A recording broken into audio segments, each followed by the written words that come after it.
Okay, good afternoon, everyone. We're going to give folks just one moment to hop on, but we hope you're having a really great day no matter where you're dialing in from. We have a really exciting program for you today. And so, with no further ado, I am going to kick it right over to Karen Benjamin to kick us off. Hello, everyone, and thank you for joining our call today on the Right to Contraception Act. Since 2022, when the Supreme Court overturned Roe v. Wade, reproductive freedoms have been under attack. In his concurring opinion on the Dobbs case, Supreme Court Justice Clarence Thomas wrote that Griswold v. Connecticut should be held to the same legal standard as Dobbs. In other words, contraception is not protected. Shortly thereafter, supporters of reproductive freedom brought the Right to Contraception Act to the floor of the U.S. House of Representatives. 195 House Republicans voted against it. Republicans in the U.S. Senate blocked it from getting a vote at all. The Right to Contraception Act, which has been reintroduced in Congress, is a simple two-page bill that codifies the right to all forms of safe, effective contraception, including condoms, the pill, IUDs, and Plan B. This state legislative cycle, we've seen an explosion of bills that would do the same. We're honored today to be joined by the state lawmakers from around the United States who are fighting for our reproductive freedoms and have introduced versions of the Right to Contraception Act in their states. Just to note that following the speakers' presentations, we will open the floor to questions from the media. Please keep your questions brief to allow ample time for responses. And with that, I'd like to turn things over to our first speaker, Arizona State Senator and sponsor of Arizona's Right to Contraception Act, State Senator Priya Sundaresan. Thank you so much, Karen. I'm here today with my colleague from the Arizona House, Representative Stephanie Stahl-Hamilton, who I'll turn it to after I start. But both of us are Arizona state legislators. We are both Democrats, and we both introduced at the very beginning of this year the bills that would have enshrined the right to contraception in Arizona state law. And just to give a recap of where things stand, we introduced those bills in early January, and neither of them received a hearing from the Republican-led majority in our legislature. They were not scheduled for hearings, and that meant that they couldn't go any further. They were not going to get full votes or make it into law. And so what Representative Stahl-Hamilton and I did was a few weeks ago, maybe even a month ago now, time is hard to keep track of, but we said, look, enough is enough. We know these threats, these risks, these rights are at risk, especially given the Dobbs decision and the dissent, or the opinion by Justice Thomas that stated that he's not satisfied with repealing Roe v. Wade. He wants to take a look at some of these other Supreme Court decisions that have upheld other rights, including the Griswold case that protected the right to contraception. He specifically listed it. And so we decided to move forward our bills and try to bring them at the same time to the floor of our respective chambers. Again, the Republicans blocked us, and it shows that this is a right. The right to contraception, we know it's a right that the public supports on a bipartisan basis, but that's not what the Republicans who control our legislature are doing, and it shows that they're governing to the extremes by refusing to hear our bills. And so that's where it stands. We will continue to try to fight for this. We will introduce the bill again next year, but I think it's also important to show right now, as we're in the middle of also trying to deal with the momentous 1864 abortion ban, how these rights are linked. And I'll turn it over to Representative Stahl-Hamilton now to describe that, because she's also at the very center of that work. Thank you, Senator Sundaresan. It's good to see you this morning. So we are dealing with a fair amount of extremism when it comes to reproductive freedoms in the state of Arizona. And to that point, while our chambers run very similarly, we have different rules. And in the Senate, they were able to at least suspend the rule and bring the Right to Contraception Act bill to the floor for third read, at least make the motion to do that, and they were allowed to give speeches freely as to why that was necessary. But in the House of Representatives, when we stood to make the motion, we had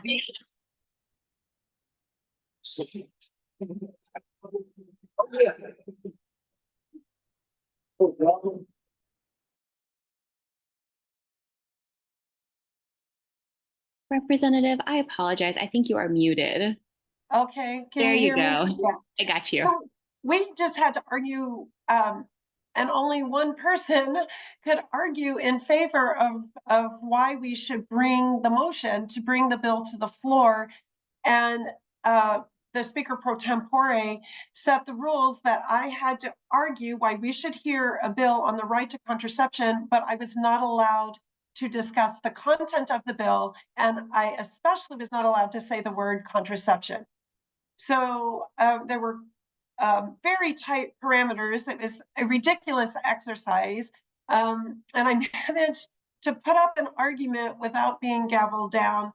But it just goes to show how extreme things are in Arizona. I think Senator Sundaresh and I thought contraception would be low-hanging fruit, given the other bills or the other laws we have on the books in Arizona. And that was not the case. And we have full caucus support in both chambers for these bills, and yet we couldn't even garner a hearing. So I think it's safe to say that this is an issue in Arizona, and I would not be surprised at all if we continue to see more extreme measures and restrictions put on our reproductive freedoms. Thank you so much. It's now my honor to introduce from Virginia, State Senator Ghazala Hashmi. Well, thank you so much, and good afternoon. Thank you for having me. I am Ghazala Hashmi, and I represent the Richmond area. And, this particular discussion today is such a timely event for us in Virginia. The General Assembly met just yesterday to consider all of our Governor Youngkin's amendments to the bills that we had sent to his desk following the end of our session. And I'm proud that my colleagues refused to even entertain the governor's efforts to gut our Right to Contraception Act. As we know, reproductive rights are under attack all across the country, and Virginia is actually the last safe haven in the South for abortion rights.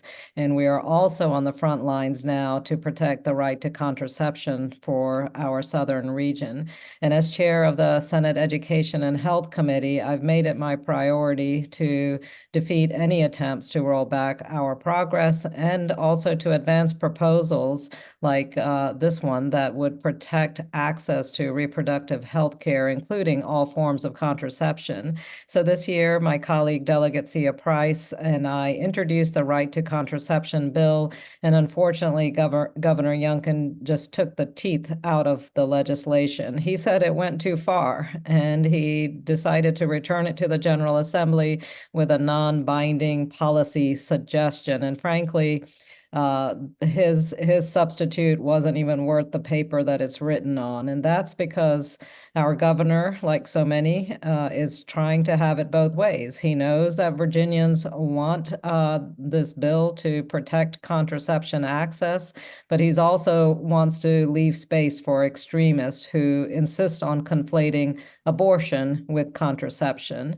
And I'll share that I have lots of Republican colleagues who have told me privately that they want to support the Right to Contraception bill. They understand its critical need, but they can't because of potential political fallout from the fringes of their own party. But fortunately, the governor has another chance to get it right. So yesterday we sent the bill back to his desk. He has another 30 days to act, and he really needs to respond to what Virginians want. We're going to ask the governor again to listen to the voices of Virginians, including the 37,000 people whose signatures we delivered to his office, and make sure that he does the right thing for everybody in this state. So thank you, and I'm going to turn it over now to the bill's patron from the House of Delegates, Delegate Sia Price. Thank you, Senator Hashmi. It's been a pleasure working with you on this. And as the prolific poet and activist Maya Angelou said, when people show you who they are, believe them the first time. They told us they were coming after contraception, and we have to believe them.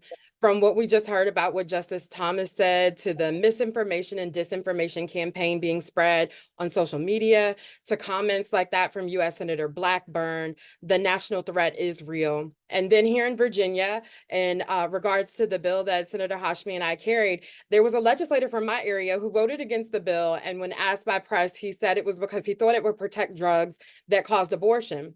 Another, when pressed by a reporter, simply said, "Ask caucus," as if to imply that her no vote on the bill was ordered by leadership.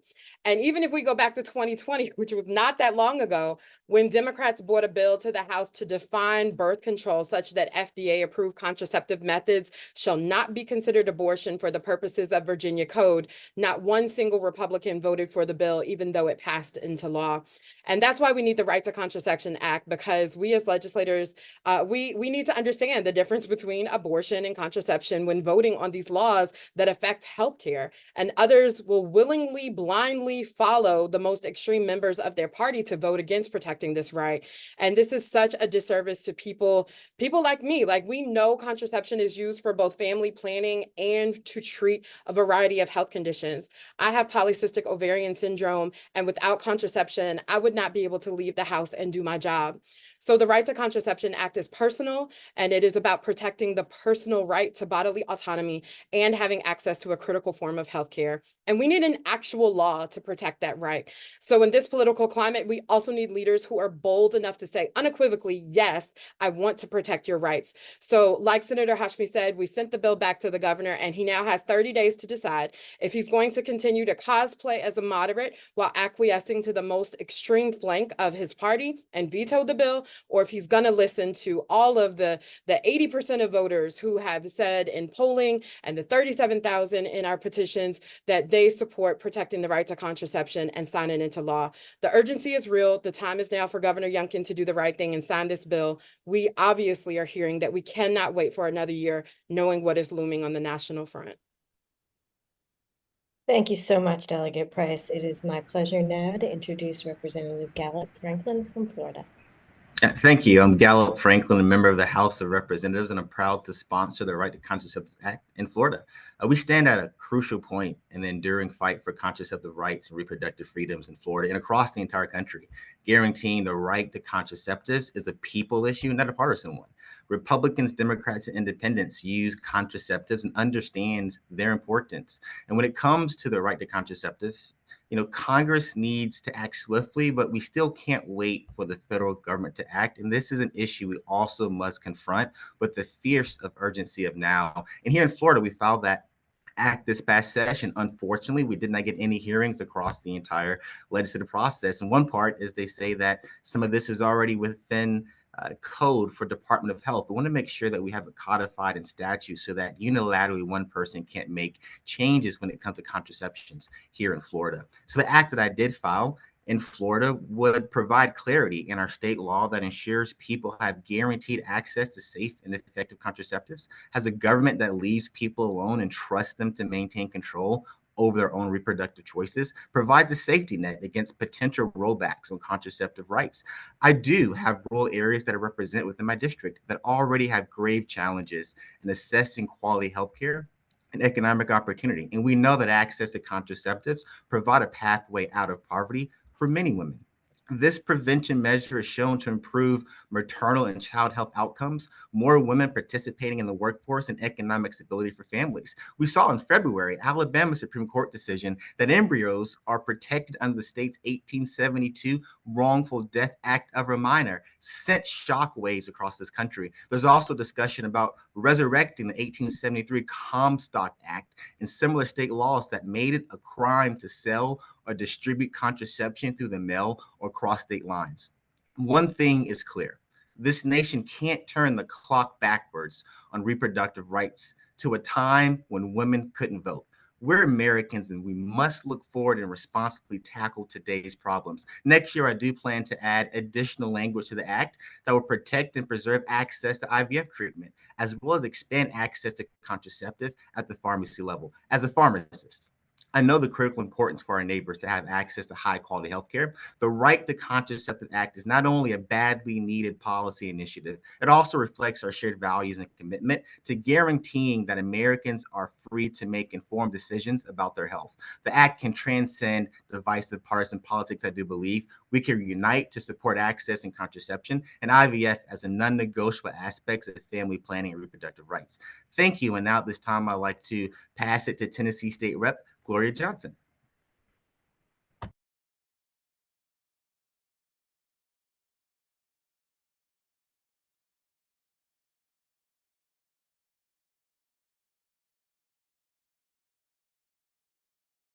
Rep. Johnson, you might be muted there. We can't hear you.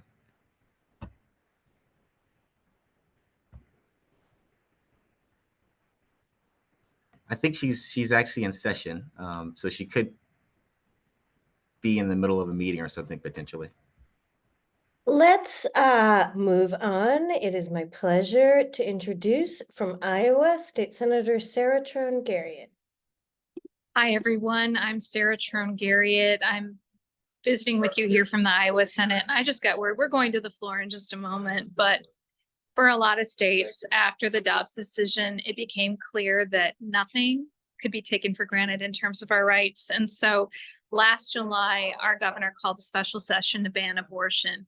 She called it a 6-week ban, but it essentially outlawed any abortion in our state.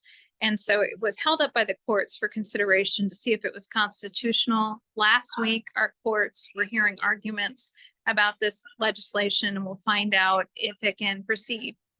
So we're in a really tenuous position.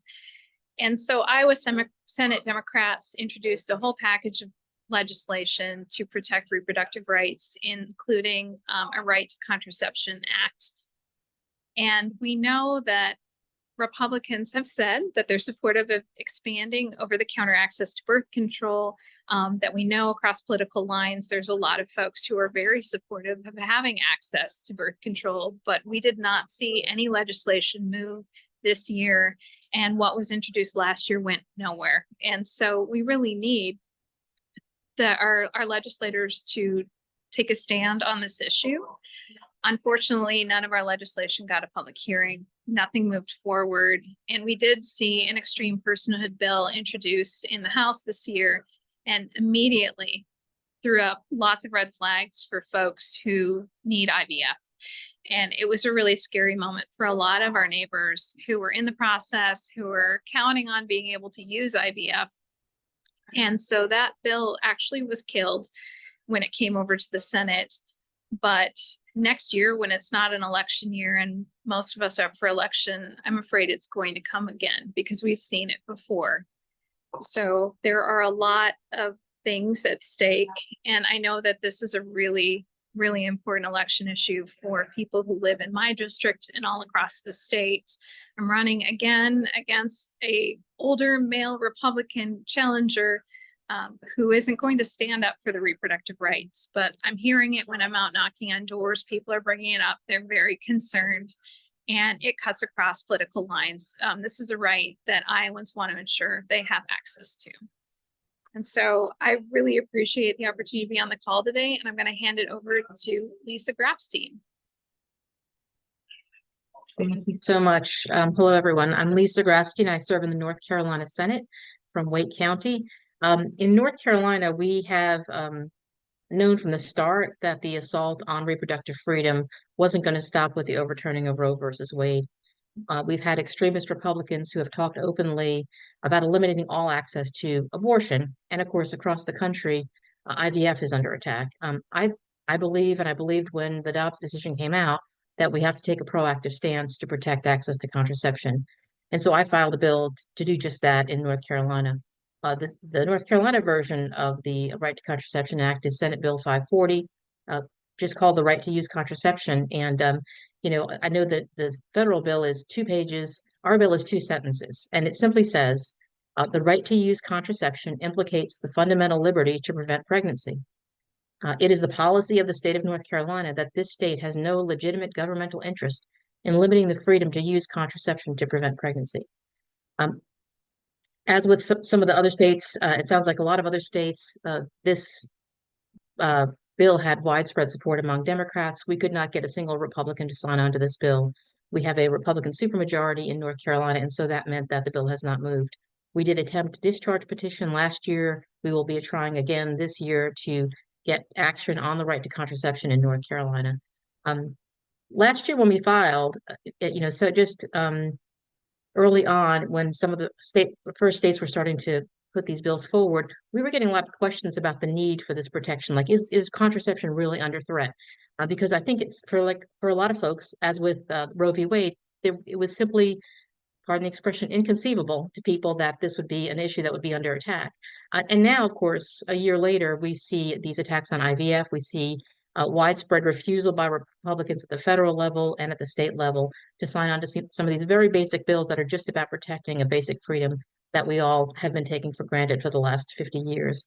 You know, I want to just thank Delegate Price for her comments about misinformation. I think what you've seen with contraception is the same thing you've seen with a lot of other issues where there's this misinformation echo chamber, where something that starts out as an extreme position among what seems to be a fringe group becomes suddenly the mainstream position on issues that are attacking our freedoms. It certainly has happened with mifepristone and some other issues that relate to, again, basic rights that we've taken for granted, but sort of pseudoscience is used and other misinformation is used to try to attack these basic rights. So I believe that North Carolinians are going to reject these attacks. I think it's very important that we are highlighting it here, and I want to thank all of the folks from across the country who've been pursuing these bills and who've chimed in today to keep this issue in the forefront, because it's a critical one for so many people. So thank you all so much.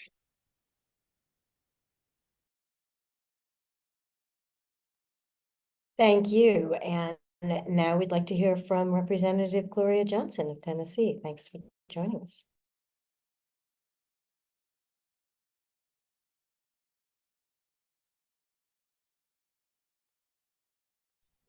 Sorry about that. A little hectic right now. I'm running back and forth to the floor. You guys, you know, we know that Marsha Blackburn has said that Griswold versus Connecticut, which guarantees a right to birth control, is not a sound decision.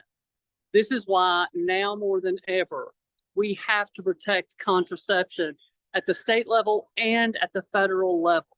It's baffling that 195 GOP House members voted against this in 2022. And the U.S. Senate has failed to vote on it in 2022 and 2023. And we have got to take this up now because lives are at stake. That is why we brought the legislation, me and Senator Oliver in Tennessee, to make sure that we could codify that right. And it was killed on a party line decision by our Republicans, and they really would not even listen to the debate. We are putting women and girls at risk in Tennessee, and we have got to do something now. Thank you so much, Representative Johnson. Our next speaker is Representative Terry Anulewicz from Georgia. Hi, thank you so much for having me. I am Representative Terry Anulewicz in Georgia, and I am one of the House co-sponsors for our Right to Contraception Act. We knew that contraception was going to be on the chopping block. I've talked to Republicans who have said that they know that it's something that's going to be talked about. We couldn't get any Republicans to publicly sign on, though, which tells you that this is an issue that our legislative session ended at the end of March, but I'm going to be reintroducing the Right to Contraception Act in January. You know, when we are back for the next term of the General Assembly. This is a real issue. As others have mentioned, contraception is so many things for women. It is a critical part of women's health care. I am past my childbearing years. I have a kid in college, but I take oral contraception every day because I am 47 years old and perimenopause is no joke. And without oral contraception, I don't know if I would be able to continue to serve in the General Assembly because I might be in jail. These are deeply personal healthcare issues, and the right to contraception is something that I can't imagine my life trajectory being where I am today without having contraception to help me determine when I was going to start my family, how I was going to continue my family. We know that these are fundamental parts of women's health care, and we know that there is absolutely an organized faction that is trying to take these rights away from us. So we have to continue. You know, we knew when the Dobbs decision was issued and Justice Thomas said we need to reevaluate Griswold, we know what's coming and we have to be prepared. So getting these right to contraception acts passed in all of our states, making sure that all of our constituents know that we are acting in their best interest, because this is not a partisan issue. And I've heard the same thing because I'm knocking on doors, I'm going to community meetings, I'm talking to women, I'm getting unsolicited emails from women in my community who have told me how important contraception is to them personally. And it's an honor to be a part of this group today. And I'm going to continue to make sure that in Georgia, we are fighting to ensure that this amazing state, all of our women have access to the critical health care and that comes through contraception. Thank you so much. Our next speaker is Luke Kisla, who is standing in for Representative Anthony Daniels of Alabama. Hi, y'all, and thank y'all for allowing me to join such a distinguished group and share a report back from Alabama, where, just like Karen said, Minority Leader Daniels and Senator Marika Coleman have introduced companion bills following the Right to Contraception Act here in Alabama. I think everybody knows what's happened in Alabama with our Supreme Court ruling and with the in vitro fertilization crisis. I think Delegate Price hit the nail on the head when she quoted Maya Angelou saying, you know, believe them. And I also have a similar saying, which is that I trust people, but I believe words on paper. And so what we saw with the IVF situation here was the Alabama Supreme Court saying clearly, a fertilized embryo is a child, and there's no exception for an extrauterine embryo. So right there on the page, we're talking about Plan B. We're talking about some of those contraceptive measures that are enshrined in this act. So we pursued a relatively aggressive strategy. In light of the fact that we have not had much IVF action in Alabama. In fact, we do not support the piece of legislation that came out as an attempted fix of the IVF situation. It did not solve the underlying issue. So we pursued an aggressive strategy, Leader Daniels, as well as the Senate sponsor. And we went straight to the source. We met with some of the thought leaders behind Alabama's anti-choice initiatives, sat down with them, showed them exactly where our heart was at, and asked them where theirs was and about the palatability of this bill. And believe it or not, we got them to say that the line for them is the uterus, the implantation of an embryo into the uterus, at least when they're discussing contraception. But they're not willing to adopt that line as the floor for the discussion of personhood in regards to IVF and abortion. So we accepted one amendment to the Model Act in committee that said that contraceptives that are covered by this bill affect prior to the moment of implantation in the uterus, which I think mirrors the operation of Plan B. And we got them to put the language in this bill. And the reason why that's important is because, again, we're trying to use that to set the floor for the discussion of personhood. The bill that the House Democratic Caucus introduced to try to address the IVF crisis did not say that an embryo in a uterus is a person. It said any embryo that is not in a uterus is certainly not a person. And so what we saw was we were able to get consensus around that line regards to contraception and put that in this legislation. It passed out of the Alabama House Judiciary Committee on a unanimous voice vote. And I'm in discussions with our rules chair to get that placed on the House floor for passage out of the Alabama House, hopefully next week. But what we saw was, we knew where the lines were. We knew what the next step in the path towards regressive reproductive rights in Alabama was.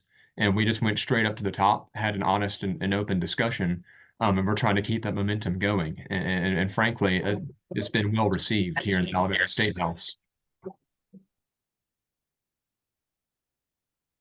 So thank you all very much for allowing me to share that update. And I'm very hopeful to be able to share an update that we have passed this bill out of the House in Alabama.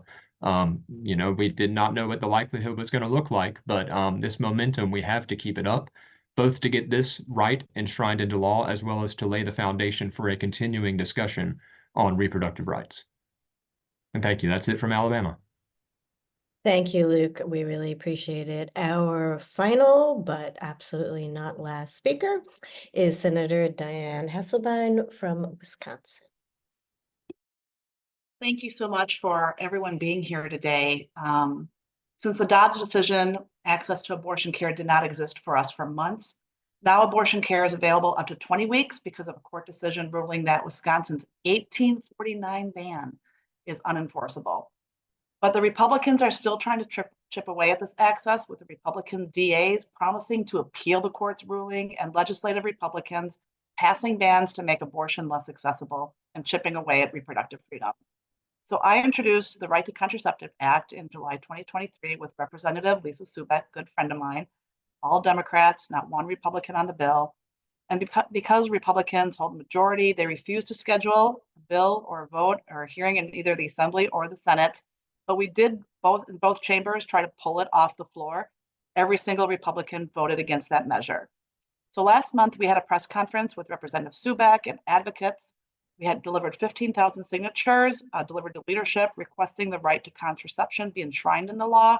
We had a really powerful mother that came to this press conference talking about her disabled daughter, who said that her daughter is 14, unable to verbalize, unable to consent, why reproductive choice was so important to them and why contraception is so important to them, because their daughter could die if she became pregnant.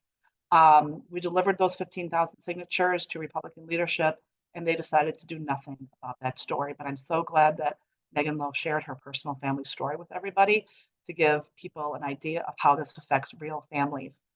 Unfortunately, I'm a little jealous. You guys are all still in session. Republicans gavelled out for the year, and they're refusing to protect these fundamental freedoms. But I want you all to know the fight does not end here. We are going to continue moving the ball forward here at the state level while cheering on our champion, Senator Tammy Baldwin in the U.S. Senate and President Joe Biden as we enter into an election year that will have serious consequences for reproductive rights throughout the nation. This is an all hands on deck moment, and I'm so glad to be fighting with every single one of you on this call. Wisconsin has fair maps for the first time in decades, and we are holding our Republican candidates accountable, every single one of them. And I hope you do too, because they have to answer to everybody in our states about what they're doing, and more importantly, what they're not doing for women and for people that want contraception. Thank you so much, and back to the MC. Thank you all so much. I really enjoyed listening and learning from all of you. There's now some time for question and answers, and Adrienne is going to explain how that works. Yes, thank you so much for everyone's incredible words this afternoon. We are going to move into the question and answer section of the program. So if you have a question, we ask that you raise your hand and I will unmute you and then ask you to state your name and outlet that you're calling in from and who your question is directed to. So again, if you have a question, go ahead and raise your hand. And in the meantime, I'm going to read the first of our online questions. And this is for Senator Senator Hasselbein. How do you explain the disconnect between Republican lawmakers' actions and the clear public consensus? What does this division signal about the future of reproductive rights legislation in Congress? It is hard to explain. There is such a huge disconnect, and we have people all over the state of Wisconsin that I'm meeting that want contraception, and the Republican Party is saying no. 81% of the public favor the act. Lawmakers are choosing to stand against the will of the people for this simple thing that everybody wants, and it's hard to explain. And sometimes, I think we try to make sense of the nonsensical. This is one of those moments where we just have to hold our Republican colleagues accountable every single time this comes up and let the voters know that we are not standing in the way of progress. The Republicans are, each and every one of them. Thank you so much, Senator. If you are on the event and you're a member of the press, please raise your hand or feel free to drop a question in the chat if you have a question for one of our panelists today. And in the meantime, I am going to go ahead and move on to our second online question. This is for Representative Hamilton. In the light of the upcoming 2024 elections and considering the public's overwhelming support for contraceptive rights as highlighted by recent polls, how do you see the issue of contraception playing a role in voter decisions? What impact do you anticipate this will have on candidates who either support or oppose the right to contraception, especially in key battleground states? Yeah, well, and Arizona is quickly becoming one of those battleground states. Yeah, thank you for that question. You know, I have to say the overwhelming public support for contraception rights, you know, as evidenced in recent polls, where 81% approve of the right to Contraception Act, will undoubtedly be a pivotal issue in our 2024 elections. Voters are starting to become more informed and engaged in the matters, especially as they directly impact personal freedoms and healthcare options. And so, you know, candidates who support the act are likely to garner support from a broad base of the electorate, including independents and moderate Republicans who agree with the public's view on this issue. Conversely, there are those who oppose it. You may find themselves at odds with the majority of voters, which could be, well, you know, it could hurt them in key battleground states such as Arizona. You know, this issue not only affects individual health rights and freedoms, but it is also a significant economic issue, influencing voters' perceptions of candidates' overall support for also, you know, economic freedom and individual rights. Thank you so much, Representative. The next question is directed towards Delegate Price. With 2024 being an election year, there is significant focus on the concerns of youth voters. How does the issue of contraceptive rights play into the priorities of young voters, and how might this affect their political engagement? Yeah, thank you. You know, youth voters are not a monolith, but I am just so proud to see how many are engaged and watching and witnessing the literal threats that are coming to contraception, among other things. And so I am very proud that they're clear. They don't want to go backwards, right? And so I think in their activism and just making sure that it's not just on social media, that they come out and vote and engage. I think the candidates that are aligned with those of us that support the right to contraception will see, just like was mentioned, an increase in support. And those that don't will see, will be seen as a threat to their health, their money, their future. And I think that is well understood. I do think for a lot of the youth voters, that young voters that get their information from social media, it does underscore how much we have to make sure that that misinformation and disinformation campaign does not catch fire and does not go as viral as the truth. But I think that it will play an important and pivotal role in how young voters will decide to show up and who they will decide to support. Thank you so much, Delegate Price. Our next question is for Senator Hashmi. In the face of ongoing opposition from mega governors and right-wing groups who view the right to Contraception Act, as overreach, how do you plan to combat this extremist and advocate effectively for the passage? I do believe that my colleague had to jump off. I'm sorry, I don't see her still here. I'm sorry. Oh, you are right. Thank you so much, Delegate. I'm going to pass this to Representative Terry. Yes, absolutely. And this is about and I'm sorry, would you repeat the question? I want to make sure I'm answering this question and not the previous question. No, you are all good. I apologize. So in the face of ongoing opposition from mega governors and right-wing groups who view the right to Contraception Act as overreach, how do you plan to combat this extremist and advocate effectively for the passage. And I think, and part of why I was because I was thinking a lot about how concerned I am with a lot of the misinformation and disinformation about oral contraception that I'm seeing on social media. But I think that ties in a little bit to some of the groups that are behind the misinformation and also some of this legislation and how we do deal with it, because we do have, I would hesitate to say we have a MAGA governor in Georgia, but we definitely have a very conservative Republican governor in Georgia. And I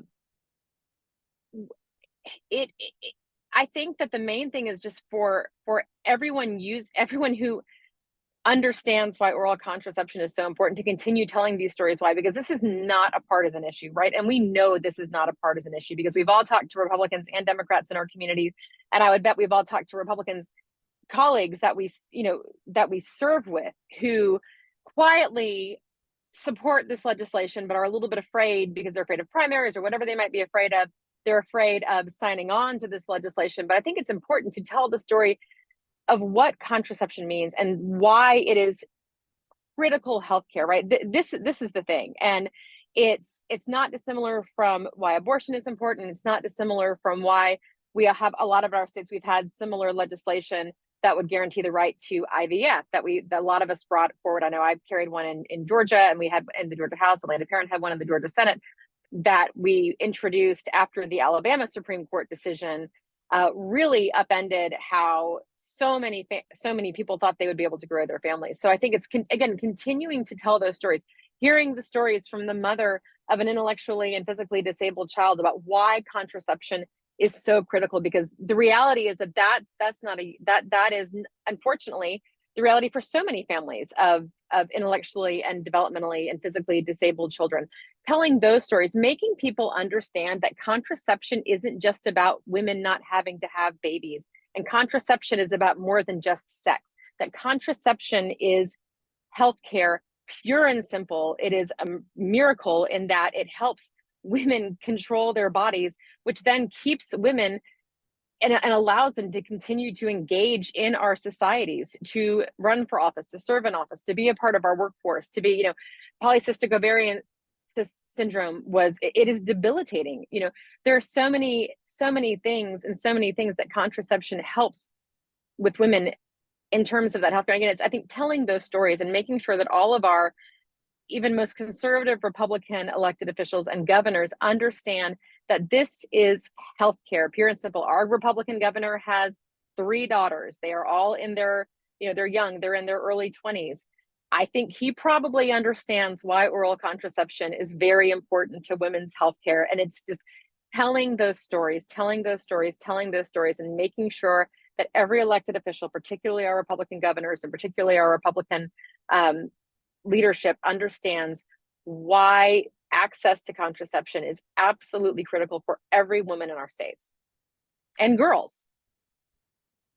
Yeah, absolutely. Thank you so much, Representative. And this is a question actually for the whole group, but Delegate Price, I'll kick it to you first. And this question is from Rosemary Westwood. How big a role are anti-abortion groups in your states playing in the ways Republicans have scuttled these bills? Can you point directly to any groups who may have worked to prevent these bills from advancing? Yeah, so actually just want to clarify, our bills did advance because we had Democratic majorities in the House and Senate, but once it got to the governor, I do think that he was trying to placate some of those folks, but we had the Susan B. Anthony list is active in Virginia, and I think all states, and they give millions of dollars to candidates that will stand against abortion and contraception. And so there's the money piece that they're giving to the candidates, but also in the actual committee room when they were trying to testify, there were the Family Foundation and the Catholic groups that would stand up, and they were part of the misinformation, honestly, in their testimony and likening the FDA approved contraception devices to abortion and really trying to thwart what the actual bill was doing by saying that it would come down on doctors, and that's not what the bill was doing at all. So yes, they are active, yes, they are giving money, and yes, they are giving false testimony. Thank you so much. And I would love to kick the same question over to Representative Hamilton, and I can repeat the question if I need to, just let me know. I think I'm good. So in Arizona, we have an organization called Center for Arizona Progress, and it's actually a right-wing Christian organization run by a woman named Kathy Herod, who, as we have been trying to roll back the 1864 territorial law, which is a ban on abortion, Kathy Herod was making headlines threatening politicians and calling them out by name if they chose to, step into this world of reproductive freedoms. And they send out a weekly newsletter. Somehow I got a subscription, so I get their weekly email to see what they are doing and how they are organizing and how they're talking about these issues. And barring the Speaker of the House in the Arizona State legislature, Kathy Herod, I think, is the person who holds the most power when it comes to reproductive freedoms. And so there's no doubt that there is one extreme group that is pulling the strings in our state when it comes to our freedoms. Yeah, absolutely. And Senator Grassley, I'd love to pass it to you for your thoughts as well. Sure, thanks. So one thing I would just note is that the organization, and I might be misstating the name, is Students for Life on a national level, has been talking about and has information on their website and has been advocating, and they've been obviously active in overturning Roe and other anti reproductive freedom efforts, but they very specifically are targeting contraception, and so I think that's part of that echo chamber of influence groups at the national level that I think is bearing fruit in some of these debates. Thank you so much. And I'll kick it over to Representative Johnson just for some final thoughts on this question as well. Yeah, I think that there are all the normal national organizations. The Tennessee Right to Life has been really tough. And it was, I believe, ProPublica that did the investigation where they released tapes from a discussion with them and some of our members. And one of our members actually said, they said, well, just, give it a year. And then after that, we will, come after contraception and IVF. I mean, it's literally, we caught them discussing it on tape, or ProPublica did that investigation. Thank you so much. And I will actually transition to our last online question. And this is for Representative Franklin. Given the substantial opposition to the Right to Contraception Act in Congress by the House Republicans and the challenges to similar state laws, why is it critical for both state and federal versions of this legislation to be enacted? And should the public view these legislative resistances as isolated events or as indicators of a nationwide push against contraceptive rights? And this is for Representative Franklin. Yeah, I got it. Yes, ma'am. No, great question. You're absolutely right. I mean, as you know, I believe it was Speaker Pelosi that presented this years ago, and they thought it was laughable because they thought contraception wasn't under attack. And as you know, at the federal level, it's important that we not only look at how do we codify and protect access, but to put people on record and hold them accountable for what they stand on it. Here in Florida, as you know, we have quite a few folks that are currently on the ballot this year, such as U.S. Senator Rick Scott. And so if we could, of course, understand as a state where he is in this issue, that it'd be what's best, I believe, for the voters come November. And so as you know, oftentimes policy does happen at the state level first. And that's why we're not waiting on Congress to solve this problem. And that's why across the entire country, state by state, we're working really, really diligently to ensure that we can show leadership and how to ensure that all women have access to safe and effective birth control and contraception, obviously, because those rights are so important. And I believe as we do start to see these policies happen across the entire country, then Congress needs to act. And if not, they need to also be held accountable. Because as you know, it's so critical. And there's so many disease states also that are treated with contraception, like was mentioned before, from polycystic ovarian syndrome to regulated periods, to acne, you name it, but also being able to have the power to plan as a family is so critical and important. And I hate to bring up abortion, but as you know, I mean, abortion across the entire country is becoming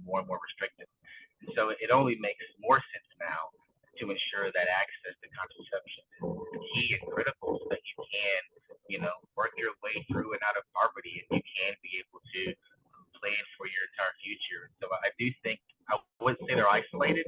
They do depend on each other, but at the same time, I think they're both critical to ensuring that we have access in every corner of this country. It's important that us two as leaders continue to hold other leaders accountable, because we do know Democrats, Republicans, Independents all support access to contraception. And there's only a very few extreme factions of a particular party, which is the Republican Party, that is a little bit concerned about how their 10 to 15% extremists in that party might consider this. But we have to do what's right for the collective, and this is how we do that, by taking the step. Thank you so much, Representative Franklin, actually for closing out this program. And I do want to say a special thank you to our incredible group of panelists this afternoon and everyone who was able to join us dialing in. Any members of the press that have additional questions, you can send those questions to chris@redhorsestrategies.com. And again, thank you to our amazing panelists this afternoon, and we hope that everyone has an amazing day. Thanks so much. Thank you all so much for joining us. Thank you. Bye-bye.